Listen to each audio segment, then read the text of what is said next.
Good morning friends, I'm here today with my Duke 250. It's a brand new bike. It's been only a few weeks and I'm still, as you can see, waiting for the number plate. And I wanted to share my initial experience with this bike and whether I'm happy or if I have some regrets after buying this bike. And I think I'm pretty well off for the time being. So let me show you the rest of the bike now. As you can see, the number plates are not yet on the bike and I expect to get them fitted this week. So before the numbers are on and before the bike becomes a regular commuter on the highways and the road, I wanted to give a quick look around of the bike, so that everyone comes to know how my experience has been so far with the bike. It's very new, to be very frank. I have only ridden it for about 100 kilometers and I wanted to let you know how I felt so far with this bike. First of all, as you can see, it has stunning looks. It's very compact, it's got sharp edges all over and it's very muscular.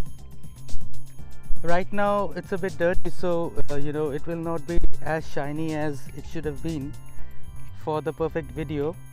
And I've been trying to get a location where I will not have any disturbances, or people coming around and asking me about the motorcycle like they do all the time. So this is not the perfect spot, but anyways, if you look at the bike, you can see everything clearly without anyone interfering. So I'll start with the headlamp. It's amazing, when you turn on the ignition, the LEDs, these come up, and it has got a all-day running light as well. So as soon as you switch on the bike, even before you start it, these start glowing. These are LEDs, and then when you finally turn the bike on, when you start it, this one starts glowing the whole time. So there's no you'll see there's no switch for turning on the light, just the high beam and the low beam. This is the ignition switch, this is the kill switch, and here's the high beam and low beam, and these are the indicators, left and right, and this is the horn. This is where the key goes in, and this is the instrument cluster. It's going to show you all the information you require, starting from trips, average mileage, real-time mileage, as well as how long you have been on a trip, what has been the average mileage of the trip, what is the average mileage of the bike the whole time that you have been riding it. So basically it's pretty informative. I also like the rear view mirrors. They are very flash, unlike most of the other bikes I've seen. I really like their design. I also like the indicators, the rear view, the rear tail indicators. These look very nice, and so does the exhaust. The Duke 200 had an underbelly exhaust, but this one has got a side exhaust, which makes it sound better, and also it looks better. Here is the rear disc. This is pretty big and does a decent job. I haven't been on very high speeds, so I'll not be able to say, I'll not be able to comment on how effective it is on high speeds. Many people say that an ABS would have been very good, but I don't know.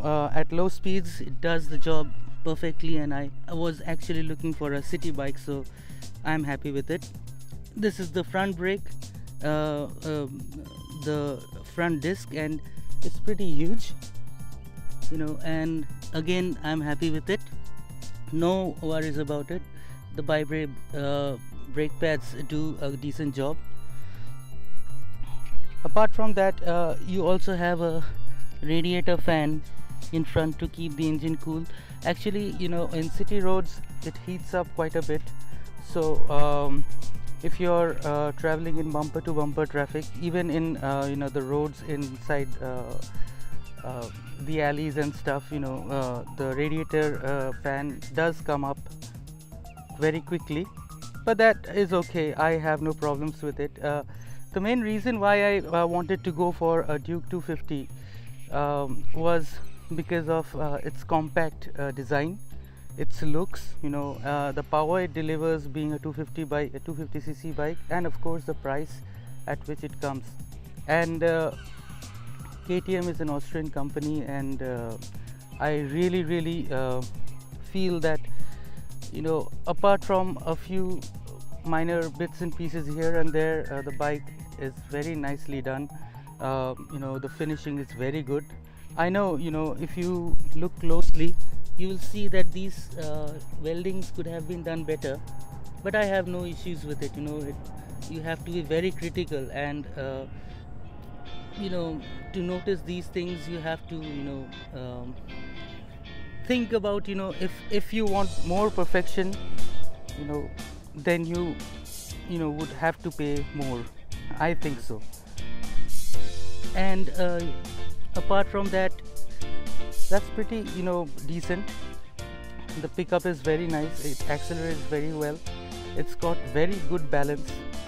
And the other thing I'd like to say is, even though the Duke 250 is a tall bike, the seats are very comfortable for me, and I'm not a very tall guy. I think I'm 5'8" or something, and I have both my feet on the ground. I may not be able to touch my ankles when I'm sitting on it, but you know, I get both the feet on the ground. And even the pillion seat, you know, it's much better than the Duke 200. It's well contoured, you know, it's got very nice detailing, you know, it's matte finish, you know, it's got these little dots which ensure that the grip is well, you know, when you're on the road. There's Duke written, there's KTM written, and it looks very well. You know, the tail light is also very nice. So overall, I really enjoy you know, riding this bike so far. I'll get the number plate this week, and I'm looking forward to some trips. Definitely. I wanted to go for a Royal Enfield, but I have been to Nainital from Kolkata with my friend Srinjoy on his Thunderbird 500, and I felt that the bike was too heavy for me, at least. I mean, it was really heavy. I mean, I thought that it'll take me at least about a year to, you know, be very comfortable with the bike. So I dropped that idea, but it doesn't mean that that's a bad bike.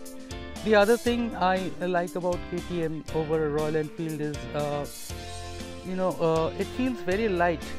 And it accelerates very well. You know, I don't mean that I want to do high speed riding, but you know, like once you are on a highway, you want to touch that 80 to 90 kilometers per hour at least when you are riding for a long distance, you know. And at that point of time, I feel that the Royal Enfield somehow, you know, feels like it's arriving at its limit.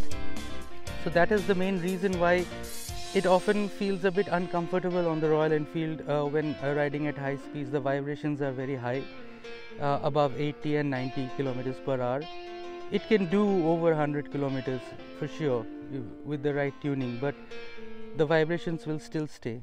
And the other thing, if you look at the whole engine setup, it's so compact, you know, and it looks so I mean, I feel like I have a big boy's toy with me.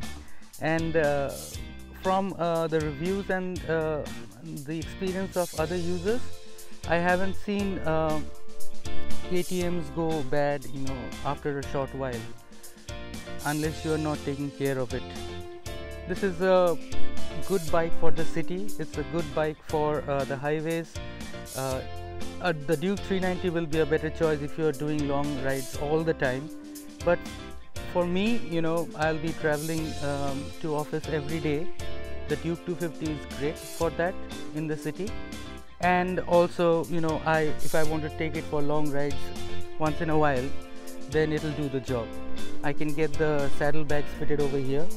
It's got a metal tank, so you know, I can also get a magnetic tank bag fitted on it without any straps and stuff. So it does a good job as far as my requirements are concerned. And apart from that, you know, the rest of it, the finishing and the looks, as you have seen and as you probably will see in all the other reviews, it's really good. Well, the engine does hit up when you're traveling in the city, but the radiator fan does its job.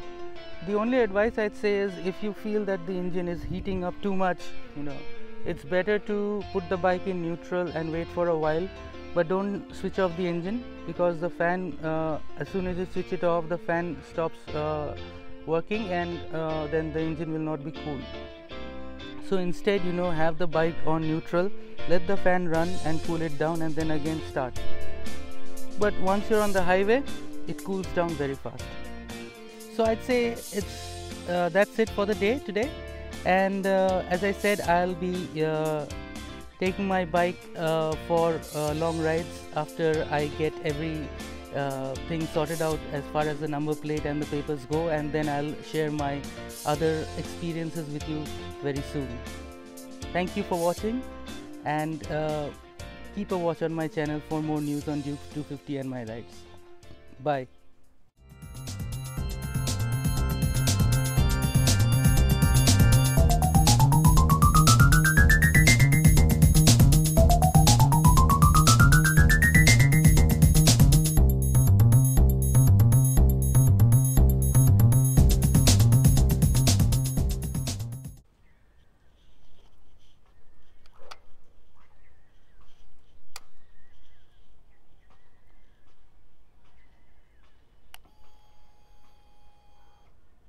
Now let's hear the exhaust note.